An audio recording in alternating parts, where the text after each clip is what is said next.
Honorable members, the secretary shall read the first order of the day. Order number 1, introduction and tabling of the Mpumalanga Second Adjustments Appropriation Bill 2020. And I call upon the MEC for Finance, Economic Development and Tourism, the Honorable P.S. Ngomana, to deliver the introductory speech and table the Mpumalanga Second Adjustment Appropriation Bill 2020. Thank you, Honorable Deputy Speaker, for the opportunity.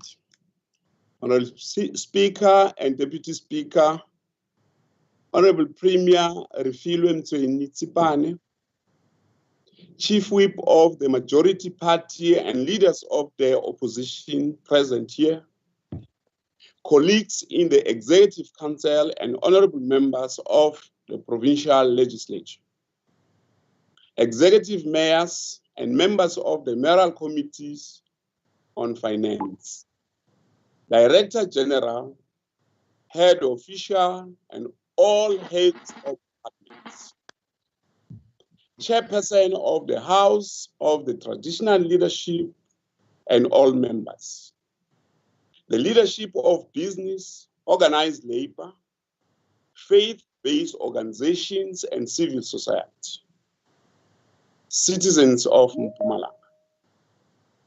Honorable Deputy Speaker, I would like to thank you for this opportunity to table the adjustment appropriation for the provincial government to this August House.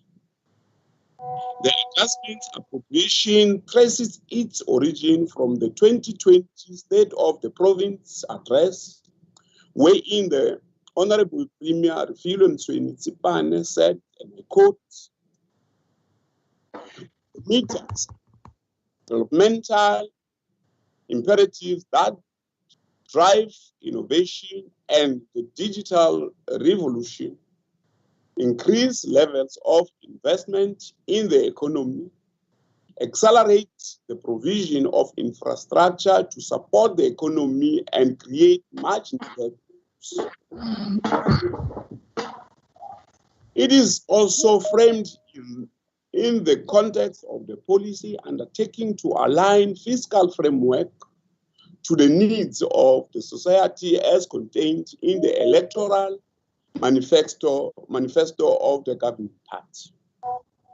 Deputy Speaker, this budget is tabled in a fragile and challenging economic environment.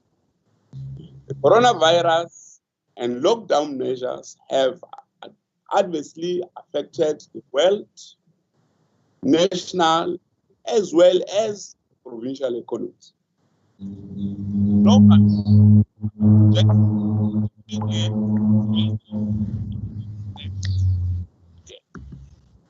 We also expect negative growth for South Africa this year of -8%. The GDP figures for the second quarter of 2020 confirm the significant impact of COVID-19 on all economic sectors except for agriculture. While the province recorded job losses in the construction, manufacturing, trade and tourism during this period, Labor Forces Survey of the State South Africa indicates that the province gained 49,000 jobs in agriculture, finance, community and social services, as well as private households between July and September 2020. Deputy Speaker, there is a close relationship between the economy and the budget. What is happening in the economic environment has an effect on the budget. The negative impact of COVID-19 is reflected in fiscal and budget challenges as pointed out by the Minister of Finance in the medium-term budget policy statement on the 28th October 2020. The provincial government has experienced a decline in revenue collection due to the impact of COVID-19 lockdown on commercial and industrial activities. The province collected 39.2% or 648.8 million of the 2020-21 revenue target at the end of September 2020. Consequently, the provincial own revenue target has been revised downwards by 209.4 million, with resultant impact on budget of departments this year. It is therefore important that budgets are reprioritized to ensure that service delivery to citizens is not influenced negatively in any way. We must protect the most vulnerable at all times. Provincial departments and entities are required to maximize the revenue generating potential of all sources and implement efficiency measures to guarantee the expansive provision of essential services to our people. Deputy Speaker, the provincial government supports the efforts to manage the risk to the fiscal outlook as indicated in the 2020 MTB PS. We therefore propose changes to adjusted budget table in July this year to respond to constraint in the fiscals, a reduction to compensation budget over the 2020 MTF period, and spending pressures in critical service delivery areas.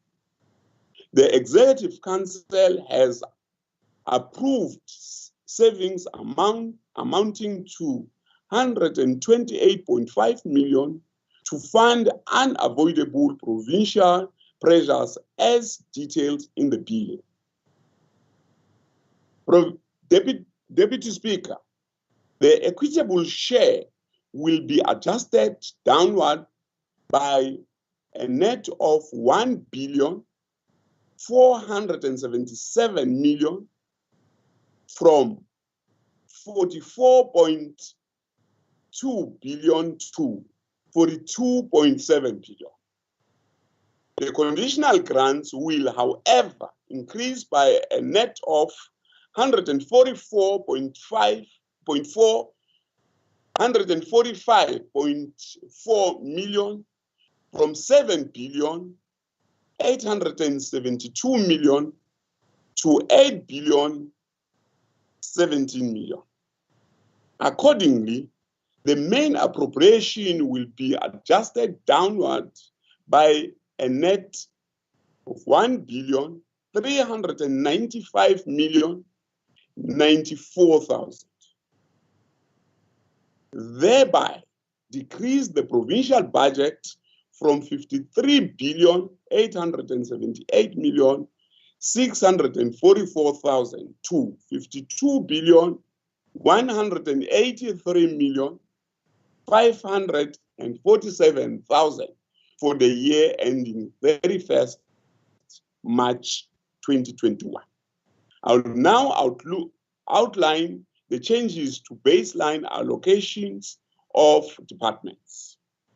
The budget of the Office of the Premier is reduced by 12.5 million from 315.2 million to 302.6 million, while the provincial legislature retains 17.8 million, which include their own revenue and unspent funds from previous financial year.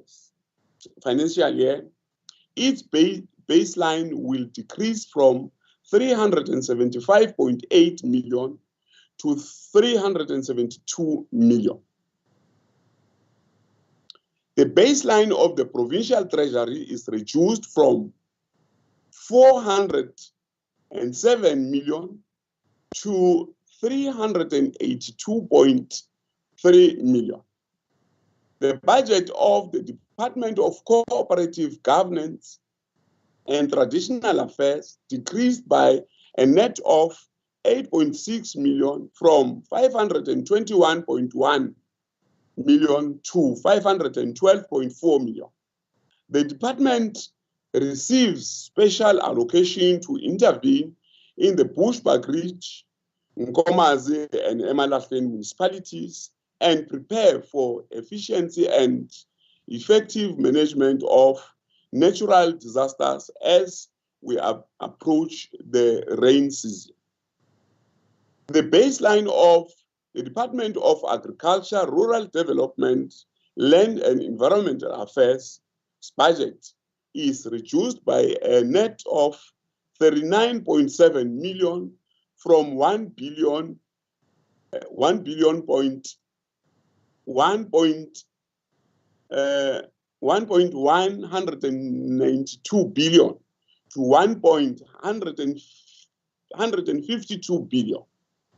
A special allocation of 4 million is added to the baseline of the department to deal with the foot and mouth disease. The budget of the Department of Economic Development and Tourism is increased from 1,108,754,000 to 1,108,889,000. Included in this allocation is 10 million towards the implementation of the Provincial Tourism Recovery Plan. Even though the budget of the Department of Education is decreased by a net of 695.6 million from 22.9448 billion to 22.252 billion. The department receives 490.8 million to the implementation of the Presidential Employment Initiative. The budget of the Department of Public Works, Roads and Transport has decreased by a net of 23.5 million from 4.720 billion to 4.697 billion. Allocation to the Department of Community Safety, Security and Liaison is decreased by a net of 44.3 million from 1.475 billion to 1.430 billion. The budget makes provision for the 2021 intake of the Mpumalanga Traffic College and safety and security measures in identified sites.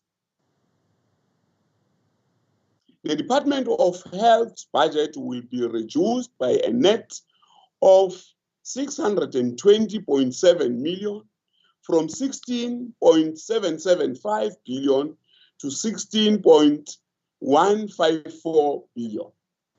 The Department of Culture, Sports and Recreation's budget is increased by a net of 26.6 million from 487.4 million to 514.0 million. This allocation includes funds for the revitalization of Khodwana Cultural Village, implementation of library information management system, and to support the envisaged objective of social cohesion and economic development through a partnership with TS Galaxy football team and the city of Mbombela. The budget of the Department of Social Development will be increased by a net of 71 million from 1.691 billion to 1.762 billion. Included in this allocation is 40.9 million for food relief program in response to COVID-19. Lastly, the allocation to the Department of Human Settlement will decrease by 19.1 million from 1.559 billion to 1.540 billion. As I conclude, I would like to urge all departments and entities once again to stretch the value of rent to derive maximum benefit from goods and services acquired with this budget. The storm is not yet over. We are in the midst of recovery from the COVID-19 pandemic. But I know, as you also do, that the sun will rise again. Let me thank Honorable Premier Refilwe Mtsweni-Tsipane for your leadership, colleagues in the Executive Council for your inputs and support to this budget. Honorable Chairperson Mohita Lachminaring and members of the Portfolio Committee on the Premier's Office, Finance, Economic Development and Tourism for providing budget oversight. Team Treasury led by Head Official Ms. Kukuma Shiteng for professional support to me and my office. I'm now tabling for consideration Provincial Adjustment Appropriation Bill for 2020-21. Adjusted estimates of the provincial revenue and expenditure for 2020-21. Provincial Adjustment Budget Speech for 2020-21 and Provincial Economic Review and Outlook for 2020, I think. Thank you, Honorable MEC, for the well-delivered speech. The Mpumalanga Provincial Second Adjustment Budget Speech 2020-21, the electronic copies, the Mpumalanga Second Adjustment Appropriation Bill 2020, stand referred to the Portfolio Committee on Premier's Office, Finance, Economic Development and Tourism for consideration and report back to the House. The Secretary shall read the second order of the day.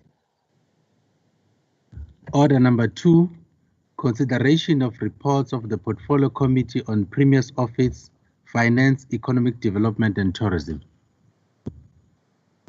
I now call upon the Chairperson of the Portfolio Committee, Premier's Office, Finance, Economic Development and Tourism, Honorable M. Lachminarian, to table these reports.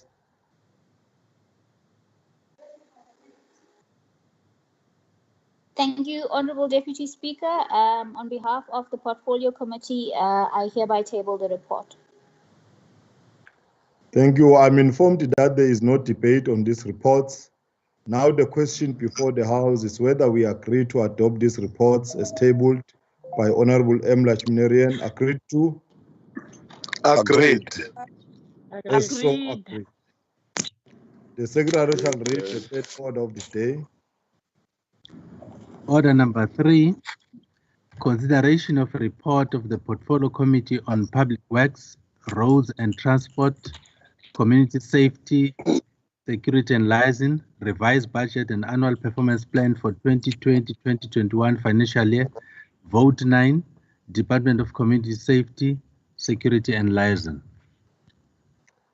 I now call upon the Chairperson of the Portfolio Committee on Public Works, Roads and Transport, Community Safety, Security and Liaison, Honorable S.K. Mashilo, to table the report.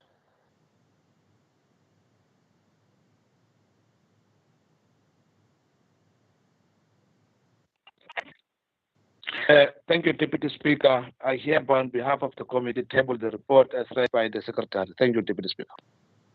Thank you, Chair. I am informed that there is no debate on this report.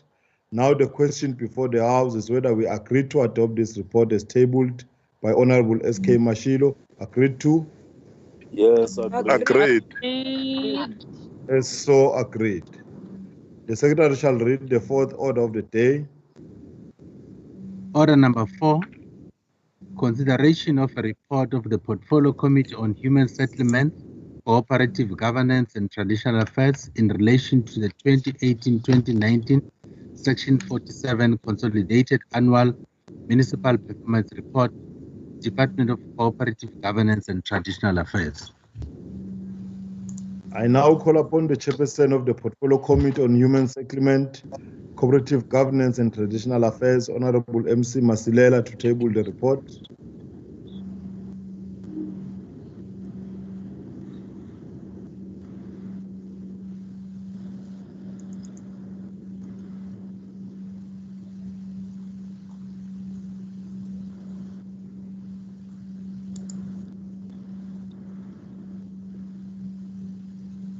MC Masilela.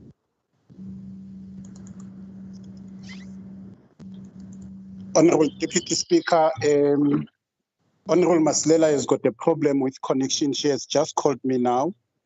I would like to, on behalf of the Portfolio Committee, to move the report for adoption by the House. Thank you, Honorable Speaker, and sorry for that. Thank you. All right. Thank you, Chief Whip. I'm informed that there is no debate on this. Chief Whip, how do we know that? Now the question before the House is whether we agree to adopt this report as tabled by Honorable Silela. Agreed to? Yes, Agreed. Not agreed, not agreed, not agreed. Yes. Not agreed, because the Chief Whip is lying. Yeah, don't have proof that... Deputy Speaker, Deputy Speaker, a point of order. Point of order, Deputy Speaker. Now the honorable member of the leader of the opposition must withdraw the language, which is not a parliamentary language, that of saying the Honorable Chief Whip is lying. He must withdraw that one. Okay, thank you, Honorable Shongwe. Honorable Sedibe, can you withdraw that part as you are aware that it's unparliamentary? Yeah, the Honorable Chief Whip is misleading the House because she didn't receive any call, because apology was supposed to be sent to you, Deputy Speaker, not to him. So he's misleading the House in opposition of the language of lying. Oh, okay. With the correct language, he's misleading the House. He must withdraw the language lying before he corrected to the word misleading. Replacement means correction. If I say I replace lying with misleading, that means it's correction. I'm not talking about correcting. I'm talking about withdrawing lying. Okay. Thank you, honorable members. I was just checking with the honorable member who has just confirmed her apology and requesting the Chief Whip to table the report on her behalf. And I think that will then put the matter to rest. Honorable members, yeah, yes, Deputy Speaker, if she has called you or communicated with you, that is in order. It must be you who communicate that Honorable is unable to connect, and therefore he has mandated so and so to table the report on his behalf, on her behalf. Honorable Deputy Speaker, you are correct, honorable member, and the issue has been corrected now and clarified. My honorable Deputy Speaker, with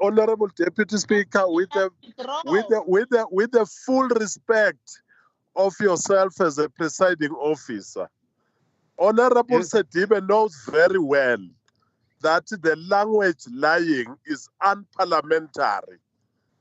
Before he corrects that word, he must withdraw it formally from the House. But can I add this, Honorable Deputy Speaker, before you summarize the matter? Yes, we are meeting virtually there is no time for members when they are failing to connect to call the speaker or the deputy speaker, because the speaker or the deputy speaker is presiding. They will call the chief whip because the chief whip is their representative. We have staff that assist the deputy speaker. So Honorable Sedibe, it's out of So order. the chief whip is also here. We have staff members that they can communicate. Thank you, Deputy Speaker. Yes. Thank you, honorable members. I think this issue has been eloquently addressed. Honorable Sedibe, there's a request that you withdraw the name or the words lying. Okay. Can you ask him? Okay. Under which section of the members' book, where it says that the word lying does not exist in Parliament? If maybe can balance me there. If the honorable member can balance me there, I can withdraw. Can you quote me the section of the members' book that says that this kind of words are not supposed to be used in our city? Honorable Sedibe, I think you are aware that that word is unparliamentary. And it is clarified. Yeah, but we are guided by members' books here. There's law and legislations that guide us. Which one is that? Can you school me?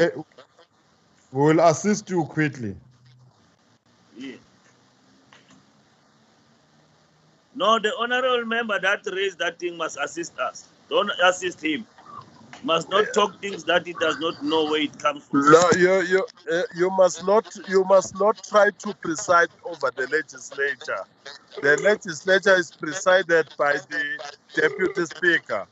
You are the one who raised that point of order. Where does it derive from? Which section of the members' book? I cannot be asked by you. It's the speaker that can ask me that, not you. So you just talk willy-nilly without researching. Yeah, I can't be led by you, Honorable Member Sedibe. You can't lead me. You are not a presiding officer, and I don't think you'll ever be one. But you must refer. We have a Bible that guides us in this house. Just refer to our Bible. Honorable Deputy Speaker, can you propose that we move and go to the next item, please? Point of order, Deputy Speaker. Hello? Deputy Speaker is Honorable Nyembe. It's Honorable Nyembe. Can I proceed? Yes, you can proceed, Honorable Nyembe, but you are not audible enough.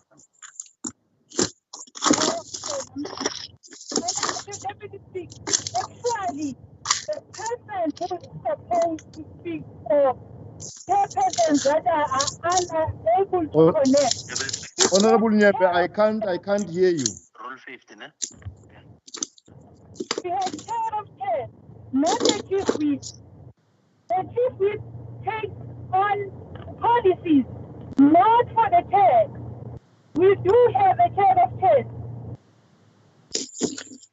Thank you.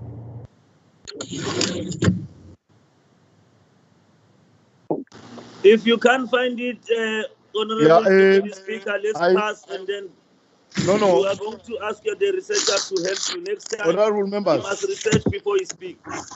No, honorable members, I could not hear Honorable Nyembe. She was not audible enough. But the rule that you are referring to, Honorable Sedibe, is Rule 50, which then says honorable members cannot use offensive and unparliamentary language. So can you please withdraw those words, honorable member Sedibe? But what is offensive about misleading or lying? I just requested a simple thing. Quote me the relevant section in our Bible, in our members' book that guide us. I've just said to you is Rule 50. Yeah, but it's talking about offensive. What is offensive about saying someone is lying? What is offensive in the word lying? What is Honorable the Speaker. offense there? Honorable Chief Whip.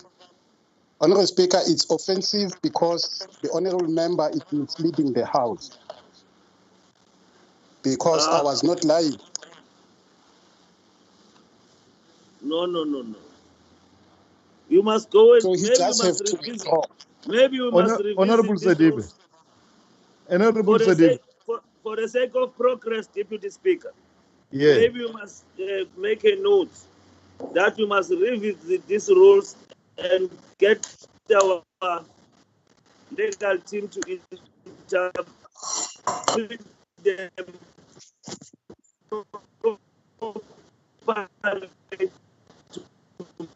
I can't seem to hear anything that you are saying, Honorable Sedibe, right now.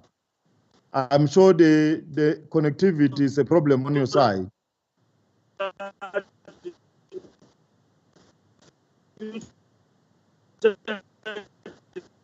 I can't hear you, Honorable Member. Are you withdrawing or what are you doing? Because I can't hear. They don't understand. They have not researched. They're offensive about lying.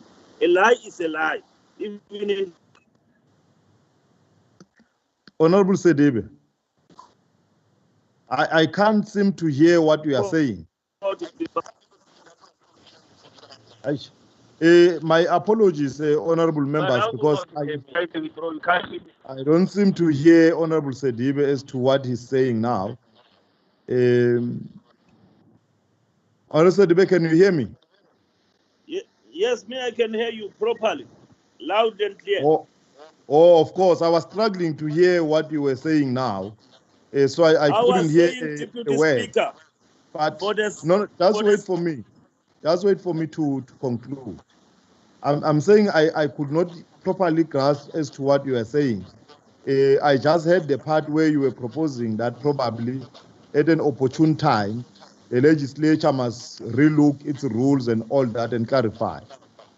But which is a process that I think I'm amenable to.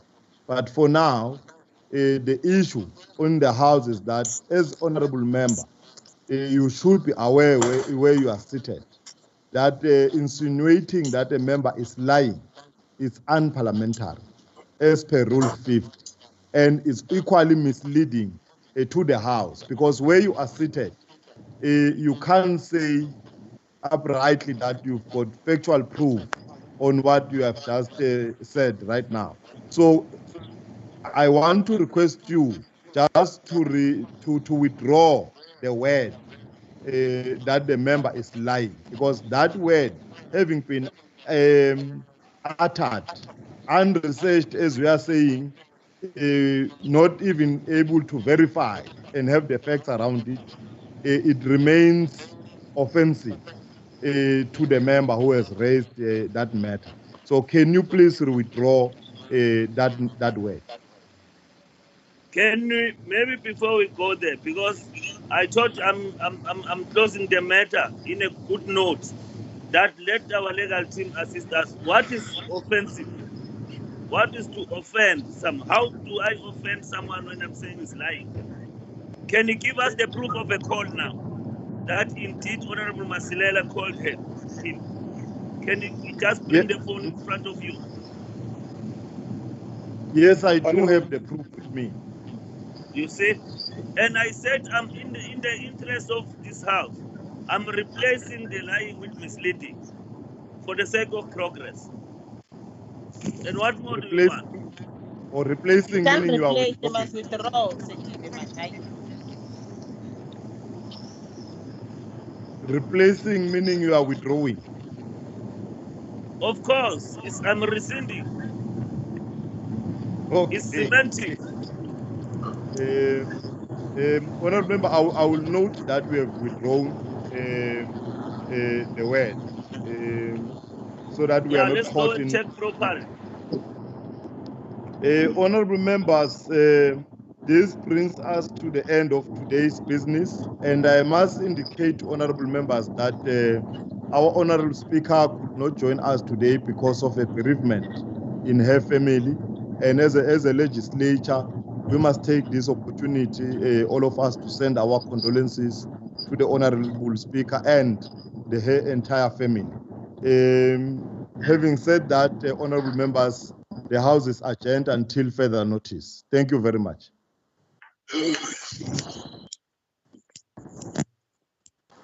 Uyasho ngizawukhawula ukukhuluma into ongazazi.